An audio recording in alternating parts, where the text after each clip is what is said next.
নাকি ওই আবার শরমও লাগে। পুলিশের এক একটা কর্মকাণ্ড, বাংলাদেশের পুলিশ যাদের দ্বারা সবকিছুই সম্ভব, যে দেশে সবকিছু সম্ভব সে দেশে পুলিশের দ্বারা অনেক কিছুই সম্ভব। তো অনেকে দেখতেছেন আর কি পুলিশের যে কর্মকাণ্ডগুলা একের পর এক একের পর এক, মানে যেখানে কোনো তদারকি নাই, তাদের প্রতি কোনো জবাবদিহিতা নাই। জবাবদিহিতা না থাকলে আমি অনেক কিছু করতে পারি। তো যে কোনো মানুষ জবাবদিহিতা ছাড়া মানুষ অনেক কিছু করতে পারে। যেমন ধরেন এখন বাংলাদেশের বিভিন্ন ফোর্স গুলা যেগুলা, এগুলা ধরেন কোনো জবাবদিহিতা নাই, তো যা ইচ্ছে তাই করতেছে। আর জায়গা জায়গা যায় কিনা কাটিং হয়ে যাবে, ঠিক আছে, শরম লাগে মুক্তি বাইর করতে এগুলো, ঠিক আছে, যা যা করে এগুলা বাংলাদেশের পুলিশগুলি কথা, কিভাবে এগুলার মানে তাদের থেকে জবাব দিতে নাই, কোনো কিছুই নেই, যা ইচ্ছা যেভাবে ইচ্ছা করে যাইতেছে মন গড়া।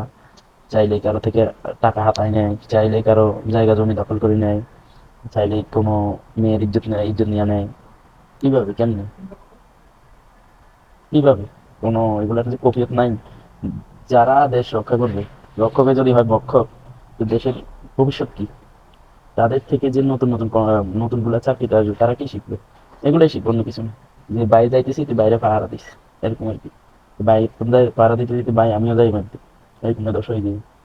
ভালো মানে যদি হাজারো খারাপের ভিতরে মানে 100-র ভিতরে যদি 50টা ধরেন, সবাই তো খারাপ না, ধরেন 100টার মধ্যে 80টা যদি খারাপ ভালো হয়, 20টা যদি খারাপ হয়, ওই 20টার কারণে অন্তত আরো মিনিমাম ধরে না, আরো 20টা অন্তত খারাপ হলো। তো খারাপরা অবশ্যই ভালো মানে ভালো পর্যায়ে যায়, এরই ভালো, এরই সহজে তাদের পদোন্নতি হয় না।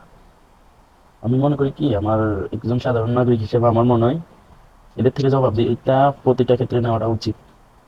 দিন দিন যে জবাবদিহিতা ছাড়া এরা এগুলো করে যাইতেছে, দেশে আরো অকারেন্স হবে এদের দ্বারা, যেগুলো করতেছে দিনকে দিন জবাবদিহি